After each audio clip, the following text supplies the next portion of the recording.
Do we have a copy from AD 100, or is our first copy from the year 1000? And they look at all of these things, and you can go ahead and throw that chart up, and they use this method to determine the authenticity and what they call the textual accuracy of ancient documents. Meaning, how accurate is it that our modern understanding of a text is what was actually written 2,000 or, in some cases, more years ago. And they compare, manuscripts found in different locations, found in Egypt, found in Israel, found in different places, and they compare. And because of this, scholars can reconstruct the original New Testament text with 99.5% accuracy, and the Old Testament with 95% word-for-word identity. Which, if that's not impressive enough, if you look at the comparison for any other ancient documents, the Bible blows anything else out of the water. The Bible is more textually accurate than the works of Aristotle, Plato, than believing. You have to sooner conclude that the apostles and Jesus existed than you can believe that Alexander the Great existed. And then, many of these variants end up being spelling and grammar. And here's a fun fact that I recently learned, and it's now my favorite fact. In ancient Greek, there was no standardized spelling. There was no dictionary that said, this is how you spell this word. Spelling of the same word differed from region to region. It differed from author to author. Sometimes it differed from word to word in the same document. As long as the meaning was clear, people did not care about spelling differences, which I love, because I hate spelling. And this isn't just true of ancient Greek. This was true of English until the year about 1800. Until the year 1800, there wasn't like a rule that said color was spelled this way. There was some. That's why if you look at the British one, there's a U in it. As long as you could tell what the word was, people were like, okay, that's that word. In 1800, Noah Webster decided we should spell our English words a certain way, and misspellings became just variations or errors. So I consider Noah Webster my personal enemy. Just saying. That has nothing to do with the sermon, but I needed to vent that. But anyway, the number of manuscripts. New Testament, we have at least, and we're still finding them, 25,000 manuscripts. Specifically, we have 5,800 in the Greek alone, which is the original language the New Testament's written in, and then we have 10,000 Latin, and then others as well. And if we look at the time gap, we have possibly only a 30-year time gap from the original document to the copy we found, which is in 125 AD or so. Which, for perspective, the Apostle John is believed to have possibly lived into the 2nd century. And then you have other younger eyewitnesses like Mark who very well could have. So we have little to potentially no time gap from eyewitnesses to the earliest copy we have. And even with the time gaps, the Bible blows every other ancient document out of the water. Because look, we have time gap in New Testament years is at least 300, but definitely not more than, at least 30, but definitely not more than 300. Nothing else even comes close. The closest is Homer's Iliad, but the closest one we have is 400 years later. So there's Homer's Iliad, which is, as a classic, is taught in high school, but the first copy of that doesn't even exist for 400 years, and it goes on and gets worse. With the works of Aristotle, we have, at best, 200 copies from 1,200 years after the dude died. The New Testament, we have 25,000 copies from starting at 30 years. And so all these things, all these ancient, education, Greek philosophy, like all this stuff that we take for granted is less evidenced in textual accuracy than the Bible. In order for us to say, we can't trust the Bible, it's been changed, we should just throw it out, you would first need to throw out every other ancient document. No more Iliad, no more Plato, no more Aristotle, no more history of the Roman Empire. Because if you're saying the Bible can't be trusted, well, by fact alone, it is more trustworthy than any other ancient document. I don't know if that excites you guys, but like that's pretty exciting. That's only God could do that. Then the Bible has internal consistency and coherence. That's why the Bible has the 66 books it does today. The ones we have in our Bible are because they have the uniform message, were already widely copied and used in early church services before they were ever brought together and bound into one book. And they've had a consistent history of trusted authorship. Scripture hasn't been changed. Books aren't removed or withheld. There's not secret books. The books that are there because they pass these tests and they tell the uniform and complete story of redemption. It's why we don't read the book of Enoch. It's why we don't need the book of Mormon or anything else. And then sometimes people can, bring up English translations and which one's the best? This one says it this way and this one says it this way, so which is it? But we have to remember we are translating from foreign languages that don't always have a one-to-one correlation in English. If you need proof, leave this service, go downstairs to the Spanish service, and try to have a conversation with Google Translate. You'll hit road bumps where it's like, man, I don't even know what they're saying. It doesn't make sense when they translate that. I have a funny story about this, which was not funny at the time at all. But when I was in Colombia once with our missionaries, Pastor Craig and Jadi, and we were hanging out with one of the Spanish pastors there, Pastor Jesus, and I was playing with his two kids. We were messing around outside or whatever. And all of a sudden, one of the kids starts screaming, "Molester, molester."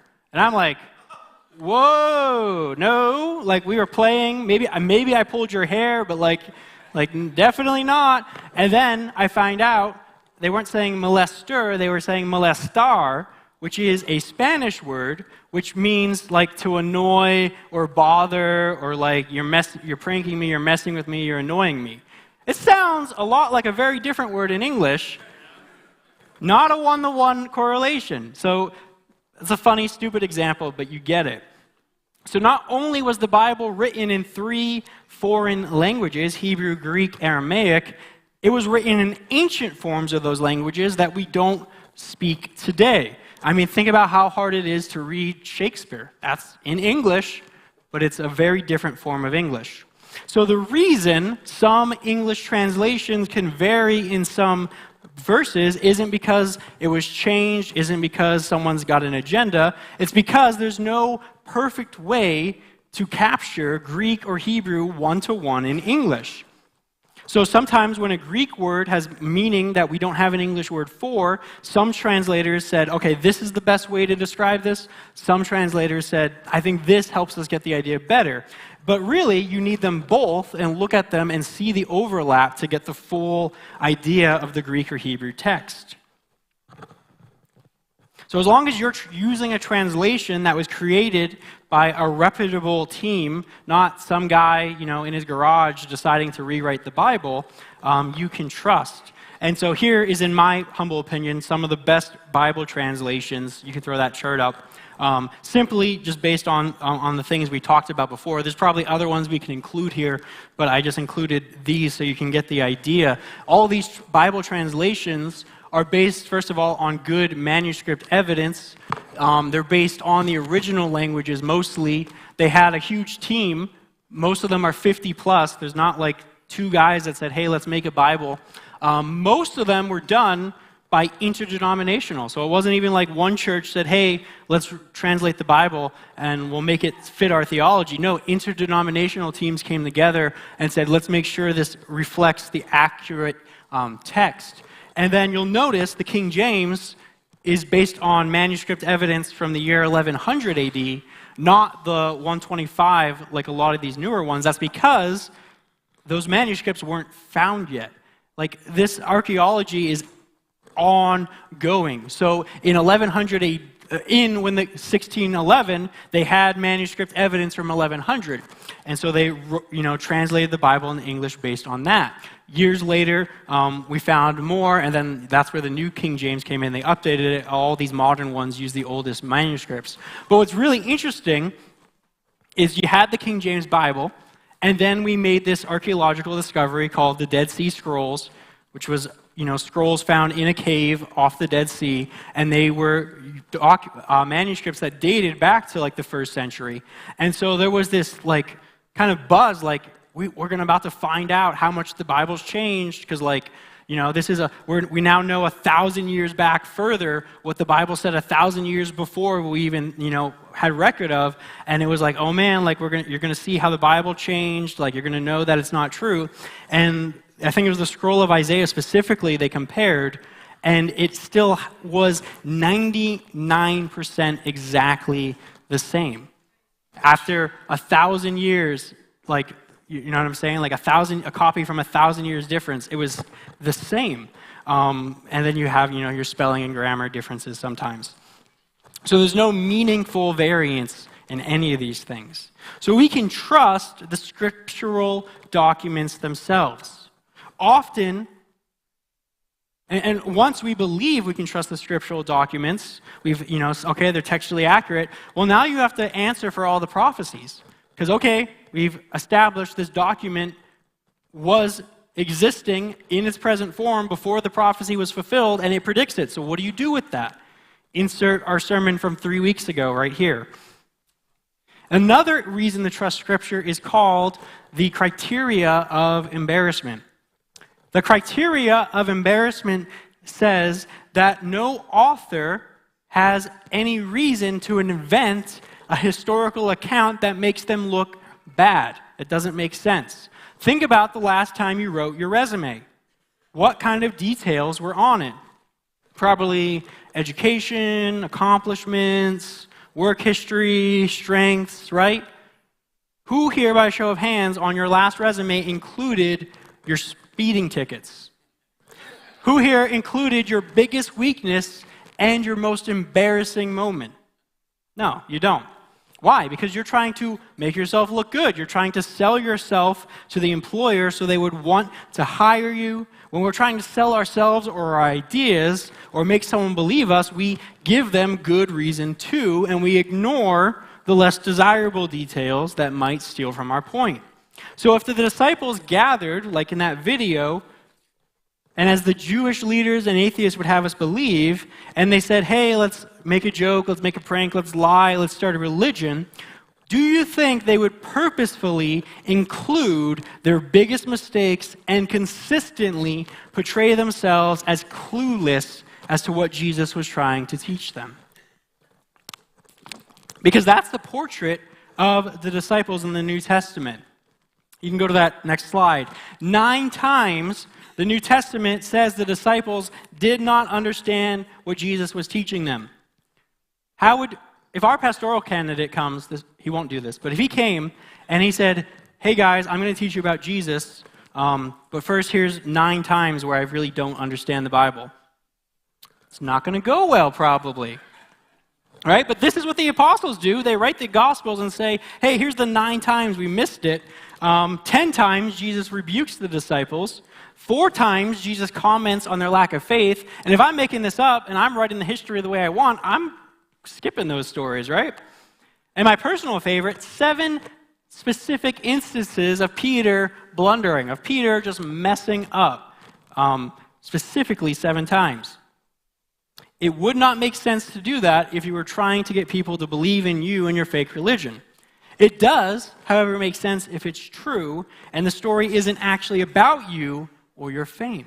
It's about Jesus. Another thing to remember is that both Jerusalem and Rome had patriarchal societies, which means they had a low view of women. So much so, in fact, they didn't consider a woman's testimony as legally valid, meaning a report or a case made by a woman was irrelevant and could not be drawn in a court as evidence.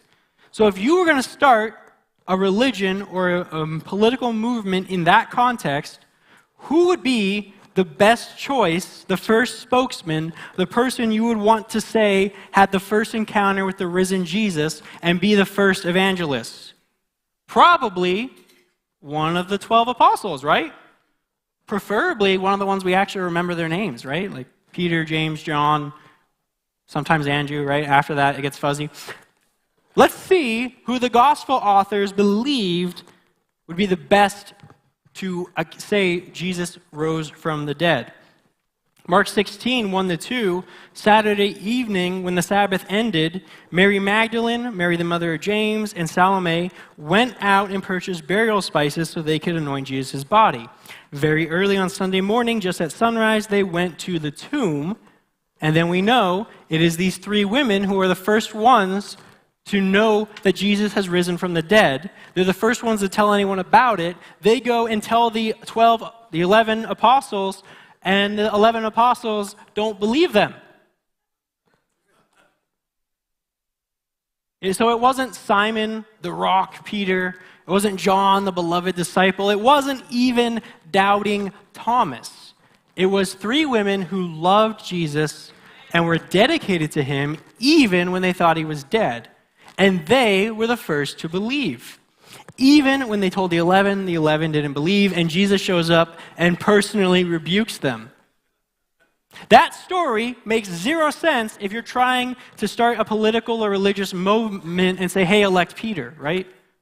It does, however, make perfect sense if it's a true historical account directed by a God of love who doesn't play by man's rules, who made male and female equal in his image, and who was purposefully turning the world upside down. So we looked at the disciples were willing to die for the gospel. Non-biased, non-Christian sources confirm the existence, and scriptures are reliable translations of the original documents by eyewitnesses. So on that basis, we can look at what Jesus said about himself. Skeptics like to claim Jesus never said, I am God. And they are right.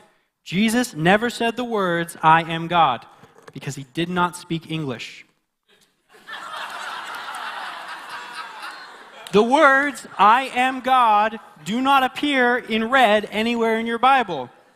Because not only did Jesus not speak English, but he was not speaking in 2025 in the modern West to Americans. So he would not talk like Americans do in the West in 2025. He was speaking to the Jews in first century in the Middle East. That means not only would his language be different, the way and the culture that he talked in would be vastly different. It may seem super basic, but it's important that and skeptics miss this. Jesus never said the exact words, I am God, but he does make the claim that he is God at least 100 times. And that's just his own claims. It's clear from the rest of the New Testament that the disciples understood he was claiming to be God, believed in him, and it's also clear that the Jewish leaders understood he was claiming to be God and killed him. The first time God introduces himself by his own name in the Bible is to Moses in Exodus 3:14, where he reveals his divine name to be Yahweh. And God said to Moses, I am who I am. And he said, this is what you shall say to the sons of Israel, I am has sent you. God declares his name to be a verb, I am, the Hebrew ehyeh, a statement of absolute being, a statement of existence that means to exist, to be, to become, to come to pass. Later in Exodus 34:6, when the name is used as a noun, it's Yahweh. This is the sacred, holy, covenantal name of God as he revealed himself. And it was considered so holy by Israel that they would not even speak it. Sometimes they wouldn't even write it down. So when they wrote it down, they would write Adonai, and everyone who read it knew that word Yahweh should be there, but no one could say it or write it down. So you just had to know that.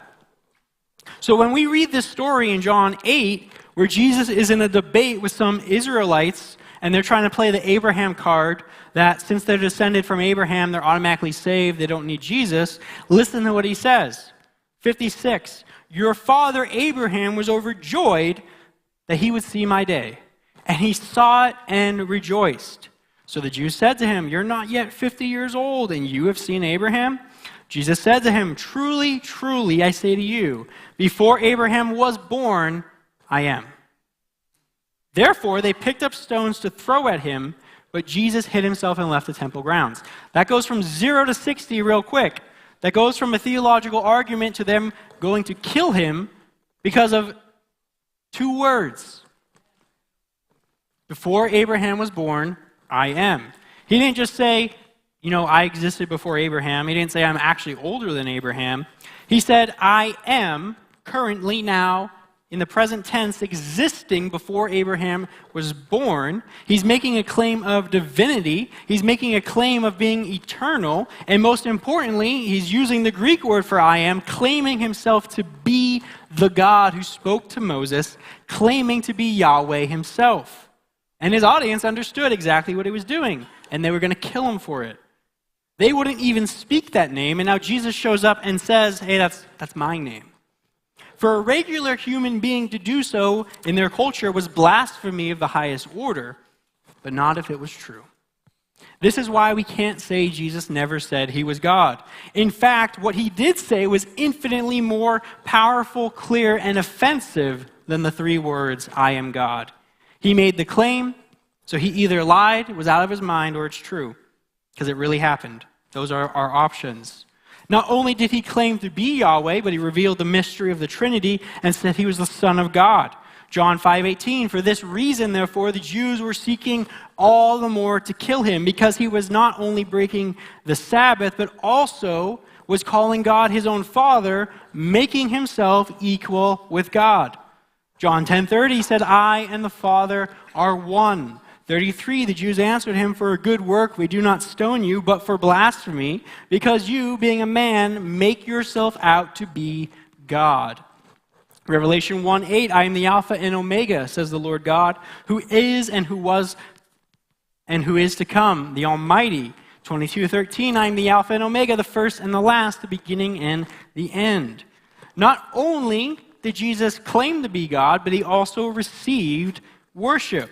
In Scripture, whenever someone bows down to a messenger of God, an angel, and the angel is always like, whoa, dude, don't do that. I'm just a servant of God too. Stand up, worship God, not me. Not Jesus. He accepts and receives worship. Matthew 14:33, and those who were in the boat worshipped him, saying, you are certainly God's son. John 9:38, and he said, Lord, I believe, and he worshipped him. Same thing in Luke 17:16. Jesus said all these things about himself, and yet, do you know his favorite way to refer to himself? It wasn't the Son of God. It wasn't as the Son of David. It wasn't even Messiah or the Christ. It was as the Son of Man. Luke 19:10, for the Son of Man has come to seek and save that which was lost. Over 80 times in the gospel, Jesus will refer to himself as the Son of Man. Man as in mankind, as in human. The Hebrew word for human is Adam. So he's saying son of Adam. It's a reference to him personally taking on the nature of humanity, that God himself became like us, but it's actually far more than that. Son of Man is a prophetic title used in the Old Testament to describe the Messiah that would come. It comes from Daniel 7. In my vision at night I looked, and there before me was one like a son of man coming with the clouds of heaven. He approached the Ancient of Days and was led into his presence. He was given authority, glory, and sovereign power. All nations and peoples of every language worshipped him. His dominion is an everlasting dominion that will not pass away, and his kingdom is one that will never be destroyed. The prophet Daniel saw in a vision, the Son of Man, a human being who would come on the clouds of heaven, a human being that could approach God himself. Remember, the Jews thought God's name was too holy to even say. Daniel sees a human being who can boldly approach God and be in his presence. More than that, this human is given God's authority, glory, and power. Yet we know that God is a jealous God who will share his glory with no one, apparently except the Son of Man. And most importantly, this human receives and accepts worship from every nation and language on earth. There is no way for Daniel's vision not to be blasphemous unless that human, the Son of Man, was also God himself. This was actually the charge against Jesus. It is this definitive statement that gets him killed. In Mark 14, even after Jesus is arrested, after his whole ministry, after all the things he said, after all the times he ticked off the Pharisees, they're going around and they're like, okay, none of that's actually a good enough reason to kill him. Like, what could we use to legitimize our killing of him? And they couldn't find a good reason. They even tried to make things up, but nothing stuck. And then in Mark 14:61, it says, but Jesus was silent and made no reply. Then the high priest asked him, are you the Messiah, the Son of the Blessed One? And Jesus didn't say, yes. Jesus said, I am. And you will see the Son of Man seated in the place of power at God's right hand and coming on the clouds of heaven. Then the high priest tore his clothing to show his horror and said, why do we need any other witnesses? You have all heard his blasphemy. What is your verdict? Guilty, they cried. He deserves to die. Which, if you're not Jewish, you don't understand these prophecies, you don't understand how intense the claim of Daniel 7 is, it's like, okay, this is, a story. But no, this is Jesus' most powerful statement that he is God. And I love how this is the worst moment of Jesus' life. He's about to be crucified. It's arguably the worst moment in history when humanity will kill its own God. And I love how calm, cool, and collected Jesus is in this moment. They're all trying to kill him. The chief priest asks him, hey, are you the Messiah, the Son of God? Jesus doesn't say yes. In the most Jewish, Jesus rabbinic way possible, he says, I am. Just imagine this moment. He locks eyes with the Jewish priest and references the divine name. And then he quotes the prophecy from Daniel 7 and applies it to himself, claiming himself to be equal with God, claiming ultimate power and authority, and basically saying, yeah, I am Yahweh, and you will worship me. Because that's the next part of the prophecy that he doesn't quote. Everybody worships the Son of Man. And that's the main way Jesus saw himself, the Son of Man, the God-man, the perfect human that can go into God's presence because we can't, the human who can fix the mess made by every other human on earth, the one who could finally and at last atone for and deal with sin. He claimed divinity, he claimed absolute power, he received worship, and he made it clear that belief in him alone was the path to salvation, not any other deity, not any other amount of works. So the question isn't, did Jesus believe himself to be God? He did. Do you? The fifth reason I would submit to you today to believe that Jesus is God is on the basis of personal testimony, because that's what it comes down to.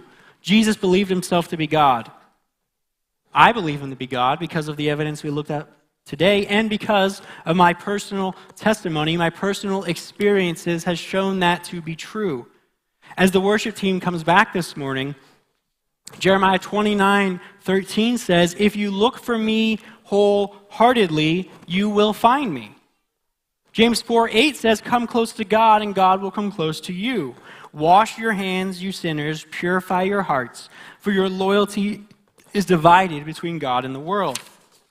Jesus is God. And if you seek him with an open heart, you will find him. He will make himself real to you. I could tell you personal stories why I believe Jesus is God, as could many others in this room. Everyone who believes in Jesus has a testimony as to what he did in their life. If you've not had your own experience with Jesus, then today I encourage you, don't leave here until you do. Pray to him, worship him, find him. We looked at 5 reasons Jesus is God: the disciples' deaths, the historical evidence, the reliability of the Bible, what Jesus said about himself, and personal testimony. Which means the conclusion is simply as C.S. Lewis said all along. We believe him either to be a liar, a lunatic, or Lord. Listen to C.S. Lewis's full quote. He said, I am trying here to prevent anyone saying the really foolish thing that people often say about him. I'm ready to accept Jesus as a great moral teacher, but I don't accept his claim to be God. That is one thing you must not say. A man who was merely a man and said the sort of things Jesus said would not be a great moral teacher. He would either be a lunatic on the level with the man who says he is a poached egg, or else he would be the devil of hell. You must make your choice. Either this man was and is the Son of God, or else a madman or something worse. You can shut him up for a fool. You can spit on him and kill him as a demon, or you can fall at his feet and call him Lord and God. But let us not come with any patronizing nonsense about his being a great human teacher. He has not left that open to us. He did not intend to. Now it seems to me obvious that he was neither a lunatic nor a fiend, and consequently, however strange or terrifying or unlikely it may seem, I have to accept the view that he was and is God. Where are you this morning? Do you believe? If you don't, then today I encourage you, come talk to myself or another pastor or leader here. We would love to introduce Jesus to you. If you do already believe, then I pray today that your faith was bolstered. I pray that you leave today more sure and confident than ever in whom you have believed. I pray it moves you to a deeper and more profound worship than ever before. And I pray you are more equipped to tell others why Jesus is who he said he was, God. Can we, in that attitude, worship him one last time this morning, thanking him for the opportunity that we had to see him as he is, see him as God, to see the light.